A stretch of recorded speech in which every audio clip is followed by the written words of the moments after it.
राष्ट्रपति चुनाव में उद्धव ठाकरे गुट की शिवसेना ने एनडीए उम्मीदवार द्रौपदी मुर्मू को समर्थन देने का फैसला क्या किया। शरद पवार से लेकर कांग्रेस तक को बेचैनी के दौरे पड़ने लगे और महाविकास अघाड़ी गठबंधन में टूट की सबसे बड़ी दरार भी साफ दिखने लगी।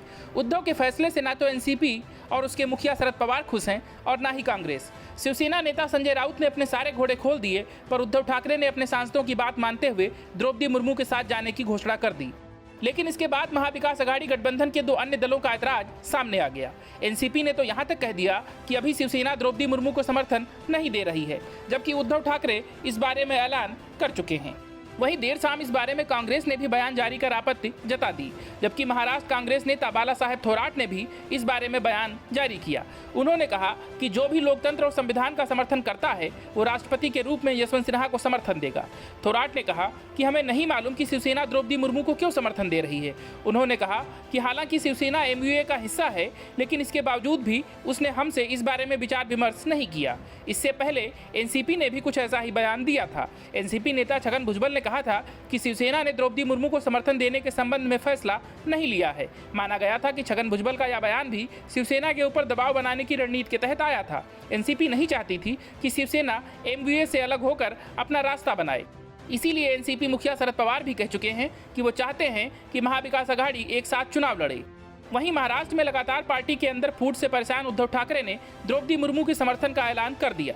हालांकि उद्धव ने यह भी कहा है कि उन्होंने यह फैसला किसी दबाव में नहीं लिया है।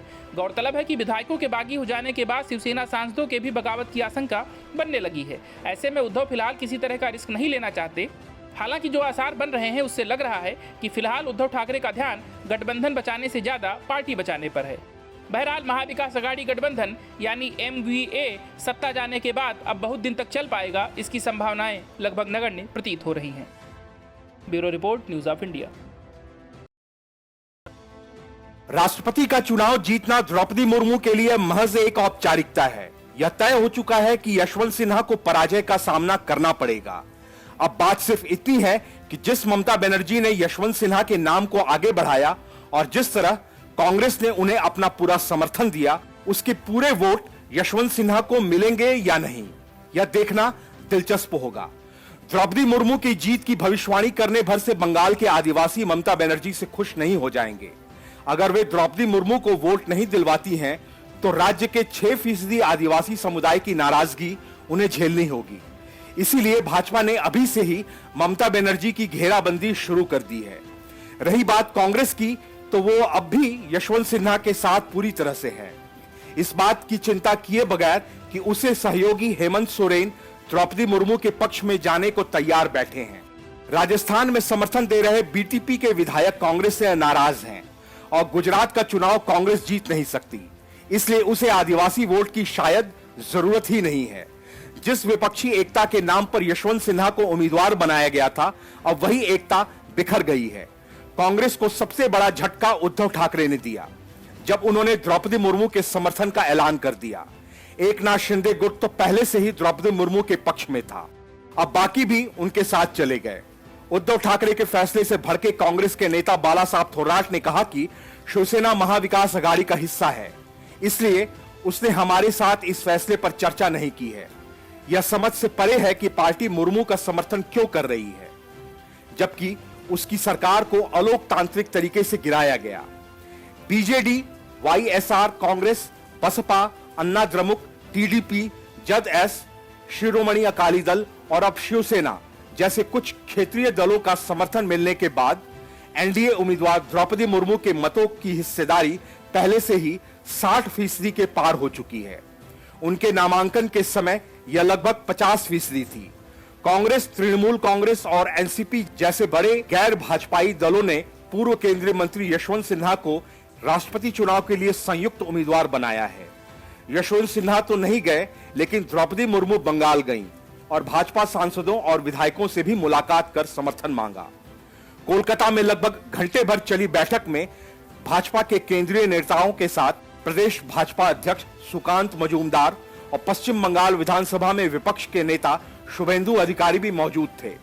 भाजपा के राष्ट्रीय उपाध्यक्ष दिलीप घोष ने कहा कि हम सभी ने उन्हें पूर्ण समर्थन देने का भरोसा दिलाया और उनकी जीत की कामना की।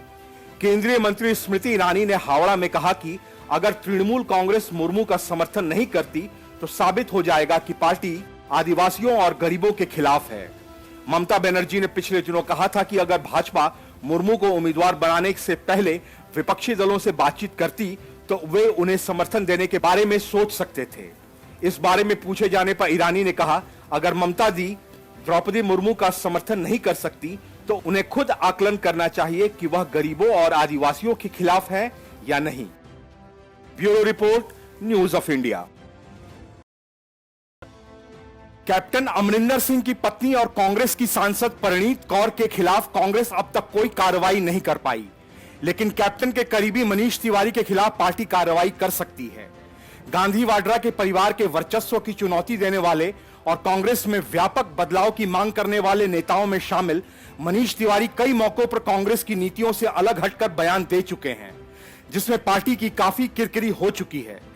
ताजा मामला अग्निपथ योजना को लेकर विपक्ष के मेमोरेंडम पर दस्तखत करने से मनीष तिवारी के इनकार करने का है। मनीष तिवारी के इस पर दस्तखत नहीं करने से सोनिया गांधी बेहद नाराज बताई जा रही हैं। माना जा रहा है कि कांग्रेस मनीष तिवारी को पार्टी से निलंबित कर सकती है। उन्हें पार्टी से निलंबित करने की तैयारियां इससे पहले भी कांग्रेस का वरिष्ठ नेता ने सशस्त्र बलों में भर्ती के लिए अग्निपथ योजना का समर्थन किया था, जिसके बाद पार्टी ने उनके बयान से किनारा कर लिया था। सूत्रों का कहना है कि पार्टी के मत के खिलाफ जाकर योजना का खुलकर समर्थन करने के चलते पार्टी में तिवारी के खिलाफ जमकर नाराजगी है। वहीं योजना से जुड़े मेमोरेंडम पर साइन नहीं करने के बाद यह मुश्किल और बढ़ गई है। पार्टी के अंदर हो रही चर्चाओं के दौरान मनीष तिवारी को कांग्रेस का सुब्रमण्यम स्वामी भी कहा जा रहा है। अब सवाल है कि क्या पार्टी उन्हें निष्कासित करेगी? सूत्रों का कहना है कि उन्हें निलंबित करने की चर्चाएं जारी हैं। पार्टी मत नहीं मानने को लेकर उनके खिलाफ अनुशासनात्मक कार्रवाई हो सकती है। पार्टी सूत्र के अनुसार उन्हें रोके रखने के लिए निलंबन बेहतर फैसला लग रहा है। अगर तिवारी को निष्कासित किया जाता है तो भी वह सांसद बने रहेंगे। सूत्रों का कहना है कि मनीष के एनएसयूआई के समय से पार्टी से जुड़ाव के मद्देनजर मामला अटका हुआ है। फैसला आला कमान को लेना है। मनीष तिवारी और कांग्रेस के बीच रिश्ते बहुत कमजोर हैं। या तो मनीष तिवारी अपना मत बदल लें या उनके खिलाफ जल्दी कार्रवाई की जाएगी। मनीष तिवारी संसद में रक्षा सलाहकार समिति के सदस्य हैं। समिति की बैठक में विपक्ष की तरफ से अग्निपथ भर्ती योजना को वापस लेने की मांग की गई। बैठक में कुल 12 सांसद शामिल थे, जिनमें 6 विपक्षी दलों से थे।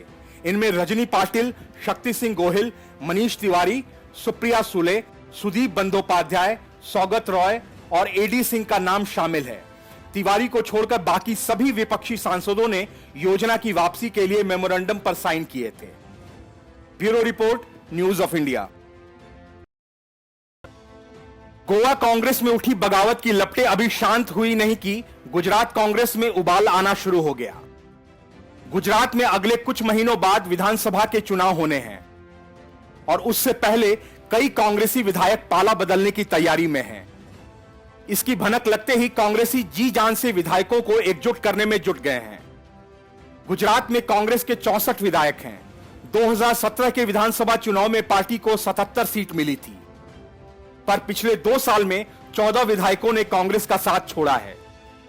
निर्दलीय विधायक जिग्नेश मेवाणी के पार्टी में शामिल होने से यह आंकड़ा 64 पर पहुंचा है। पार्टी इन विधायकों को हर हाल में अपने साथ बरकरार रखना चाहती है। कांग्रेस के एक वरिष्ठ नेता ने दावा किया कि महाराष्ट्र और गोवा की तरह भाजपा गुजरात में भी कांग्रेस विधायकों से संपर्क कर रही है। भाजपा की कोशिश है कि चुनाव से पहले बड़े पैमाने पर कांग्रेस विधायकों को पार्टी में शामिल किया जाए, ताकि वह चुनाव में अपने पक्ष में माहौल बना सके। ऐसे में कांग्रेस अपने सभी विधायकों के साथ लगातार संपर्क में है। कांग्रेस के एक अन्य नेता ने कहा कि चुनाव में पार्टी के सभी मौजूद विधायकों का टिकट लगभग तय है। हालांकि कुछ विधायकों ने सीट बदलने का आग्रह किया है, जिस पर पार्टी विचार करेगी। इसके पहले कांग्रेस ने विधानसभा चुनाव के लिए कुछ दिन पहले 7 कार्यकारी प्रदेश अध्यक्ष नियुक्त किए थे। इनमें बडगाम से विधायक एवं दलित नेता जिग्नेश मेवाणी भी शामिल हैं। पार्टी ने ललित कागथारा, ऋत्विक मकवाना, अम्बरीश जे डेरे, हिम्मत सिंह पटेल, कादिर पीरजादा और इंद्र विजय सिंह गोहिल को कार्यकारी अध्यक्ष नियुक्त कर जातीय समीकरण बनाने की कोशिश भी की है। Bureau report, news of India. पूर्व उपराष्ट्रपति हामिद अंसारी फिर से भाजपा के निशाने पर आ गए हैं। नुसरत मिर्जा के खुलासे के बाद भाजपा ने कांग्रेस और हामिद अंसारी के खिलाफ बड़ा मोर्चा खोल दिया है।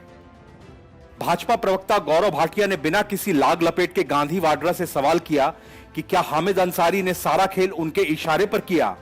भाजपा प्रवक्ता ने कहा कि अंसारी ने अपने कार्यकाल में पाकिस्तानी पत्रकार को 5 बार न्योता देकर भारत बुलाया और उनके साथ खुफिया जानकारी साझा की।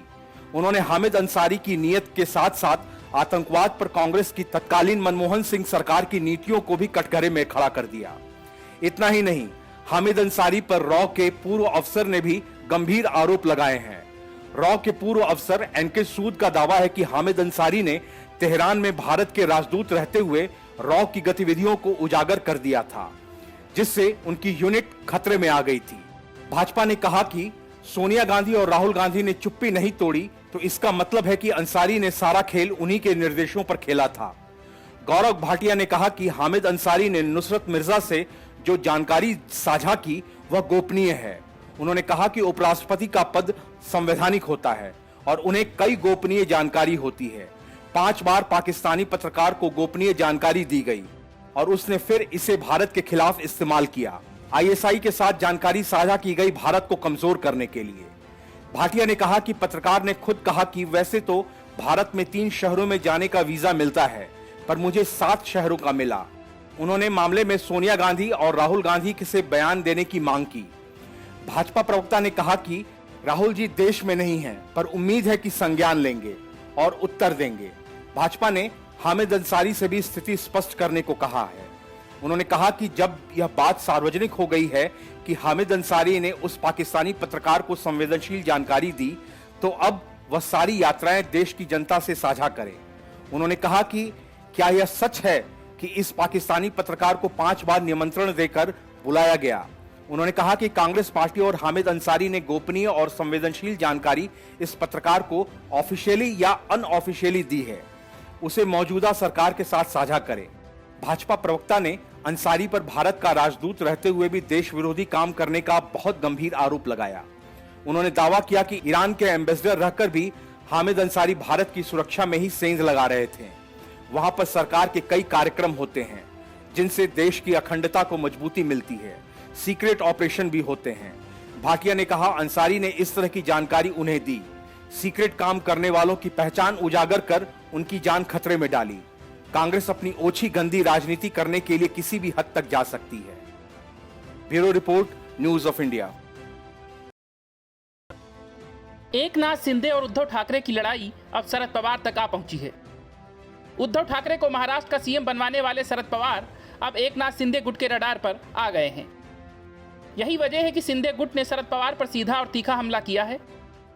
एकनाथ शिंदे गुट के प्रवक्ता दीपक केसरकर ने कहा कि आज से पहले जब भी शिवसेना का बंटवारा हुआ था उसमें शरद पवार का ही हाथ था। उन्होंने नारायण राणे और राज ठाकरे की बगावत का जिक्र करते हुए कहा कि इन दोनों ही नेताओं के पीछे शरद पवार का हाथ था। उन्होंने कहा कि आज शरद पवार की ओर से बाला साहब ठाकरे के सम्मान की बात की जा रही है। उन्हें महाराष्ट्र की जनता को जवाब देना चाहिए कि बाला साहब ठाकरे के जिंदा रहते हुए क्यों प्रताड़ित किया गया। दीपक केसरकर ने शिवसेना और एनसीपी के साथ मिलकर चुनाव लड़ने के शरद पवार के बयान पर भी अपना जवाब दिया है। उन्होंने कहा कि शरद पवार ने अक्सर शिवसेना के विभाजन के बारे में निजी तौर पर बात की थी। पवार ने नारायण राणे को शिवसेना से बाहर निकालने में मदद की थी। छगन भुजबल को खुद शरद पवार ने शिवसेना से बाहर किया था। इसके अलावा राज ठाकरे को भी उनका समर्थन हासिल था। महाराष्ट्र की सियासत में शरद पवार का बड़ा कद है और एकनाथ शिंदे गुट की ओर से उन पर सीधा हमला होने पर तीखा रिएक्शन देखने को मिल सकता है। हालांकि अब तक एनसीपी की ओर से केसरकर के आरोप का कोई जवाब नहीं दिया गया है। केसरकर ने बाला साहब ठाकरे को याद करते हुए कहा कि मैंने मातोश्री को सिल्वर ओक के दरवाजे पर कभी जाते नहीं देखा। बाला साहब कभी भी कांग्रेस एनसीपी के साथ जाने के लिए तैयार नहीं हुए। बाला साहब ठाकरे कहा करते थे कि अगर मैं अपनी पार्टी का आखिरी व्यक्ति हूं तो भी कांग्रेस के साथ नहीं जाऊंगा। एकनाथ शिंदे समर्थक नेता ने कहा कि इसीलिए शिवसैनिक कभी भी शरद पवार के साथ नहीं रहेंगे कि एनसीपी की राज्य कार्यकारिणी की बैठक में शरद पवार ने कहा था कि भले ही शिवसेना के विधायक पार्टी छोड़ चुके हैं लेकिन शिवसैनिक अभी भी हैं। इसीलिए अगले चुनाव में 1 या 2 अपवादों को छोड़कर इन 40 विधायकों में से कोई भी निर्वाचित नहीं होगा। गौरतलब है कि 2019 में महाविकास अघाड़ी सरकार के गठन में भी शरद पवार की ही अहम भूमिका मानी जाती है। उन्होंने ही कांग्रेस और शिवसेना को एक मंच पर लाने की सफल कोशिश की थी। Bureau report, news of India. Congress और घोटाले जैसे एक दूसरे के पूरक हैं। कांग्रेस सत्ता में हो और घोटाले ना हो, ऐसा शायद ही कभी हुआ हो। ताजा मामले में एक बार फिर से कांग्रेस की पंजाब में चरणजीत सिंह चन्नी सरकार के दौरान का घोटाला उजागर हुआ है। वर्तमान आम आदमी पार्टी सरकार से ठीक पहले रही कांग्रेस की सरकार के समय का स्पोर्ट्स किट घोटाला सामने आते ही पंजाब की सियासत गर्मा गई है। खबरों के अनुसार चन्नी सरकार में चुनाव आचार संहिता लागू होने से पहले स्पोर्ट्स किट के लिए सीधे खिलाड़ियों के खाते में पैसे ट्रांसफर किए गए, फिर उनसे खास फर्मों के नाम पर चेक और ड्राफ्ट लिए गए, जिसको लेकर कांग्रेस घिरी हुई है। आम आदमी पार्टी सरकार के खेल मंत्री गुरमीत सिंह मीत हेयर ने कहा कि इसके टेंडर क्यों नहीं किए गए, इससे शक होता है। उन्होंने कहा कि इस केस की विजिलेंस जांच की सिफारिश के लिए पत्र लिख दिया गया है। यह मामला नवंबर 2021 का है। उस वक्त चरणजीत सिंह चन्नी मुख्यमंत्री थे। चन्नी सरकार ने 8,900 खिलाड़ियों को स्पोर्ट्स किट देने को मंजूरी दी थी। हर खिलाड़ी को किट के लिए 3,000 रुपए मिले। यह रुपये सीधे खिलाड़ियों के खाते में ट्रांसफर किए गए। यह रकम करीब 2.67 करोड़ रुपए की थी। रकम ट्रांसफर होने के बाद खेल विभाग ने खिलाड़ियों से कुछ फर्मों के नाम पर चेक और ड्राफ्ट वापस ले लिए, जिसके बाद किटें सप्लाई कर दी गईं। हालांकि उनकी क्वालिटी भी सवालों के घेरे में है। इसको लेकर ही सवाल उठ रहे हैं कि अगर चन्नी सरकार ने रुपये दे ही दिए थे तो फिर उन्हें वापस क्यों लिए गए। अगर सरकार को किट खुद ही खरीद कर खिलाड़ियों को देनी थी तो फिर इसकी टेंडरिंग क्यों नहीं की गई। हालांकि जिस वक्त किटें खरीदने को मंजूरी दी गई, चुनाव आचार संहिता लगने के आसार थे। इसी वजह से कांग्रेस सरकार टेंडरिंग के चक्कर में नहीं पड़ी। शुरुआती जांच में यह भी पता चला कि खिलाड़ियों से रकम वापस लेने के लिए लिखित आदेश तक नहीं दिए गए थे।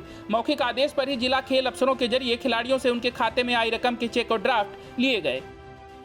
बहरहाल इस घोटाले के सामने आते ही सियासत गर्मा गई है और आम आदमी पार्टी से लेकर भाजपा तक कांग्रेस पर हमलावर हैं।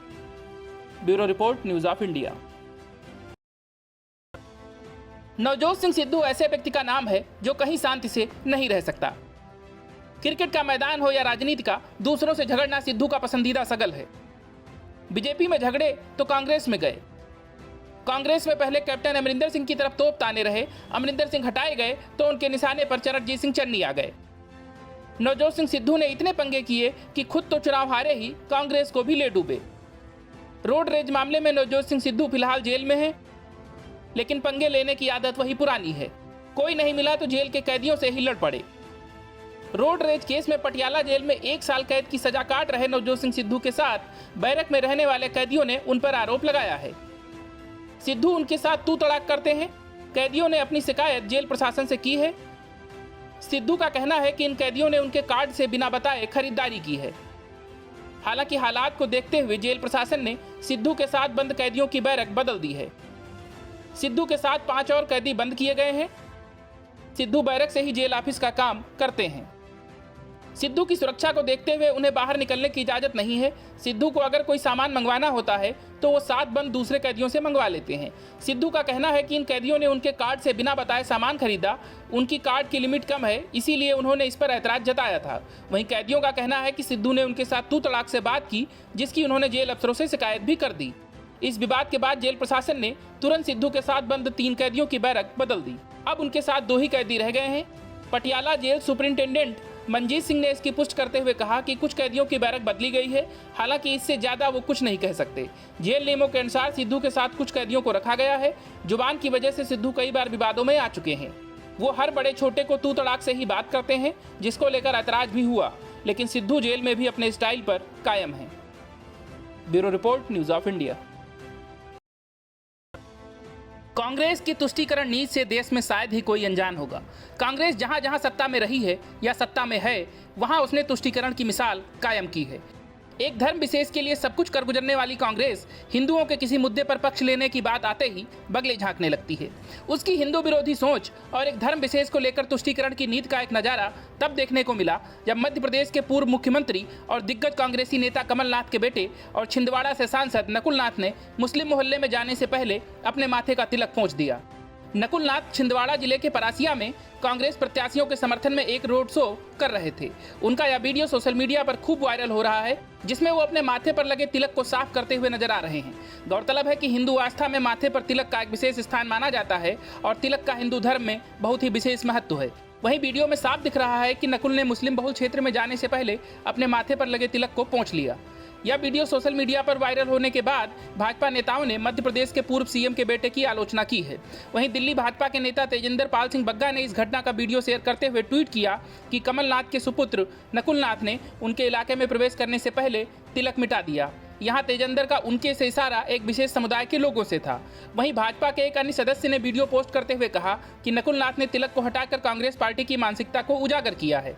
कमलनाथ के बेटे नकुलनाथ ने इस शांतिपूर्ण इलाके में प्रवेश करने से पहले अपना तिलक ही नहीं हटाया, बल्कि ऐसा करके उन्होंने कांग्रेस की मानसिकता को भी उजागर किया है। उन्होंने कांग्रेस नेताओं को गिद्ध बताते हुए कहा कि उनके जैसे लोग अपना महल बनाने के लिए जनता की भावनाओं से खिलवाड़ करते हैं। बता दें कि इस वीडियो को सबसे पहले खुद नकुलनाथ ने फेसबुक पर पोस्ट किया था, लेकिन हिंदुओं को भड़काने वाला यह पोस्ट जल्द ही अन्य सोशल मीडिया पर वायरल हो गया। इस बीच कांग्रेस मीडिया प्रकोष्ठ के प्रभारी के मिश्रा ने नकुलनाथ का बचाव करते हुए कहा कि वो प्रचार के दौरान पसीना पोंछ रहे थे, लेकिन वीडियो में साफ दिख रहा है कि नकुल तिलक को साफ करने की कोशिश में कई बार अपने माथे पर तिलक वाली जगह को ही पोंछते हैं। वहीं विवाद बढ़ता देख अब यह वीडियो नकुलनाथ ने फेसबुक अकाउंट से हटा दिया है।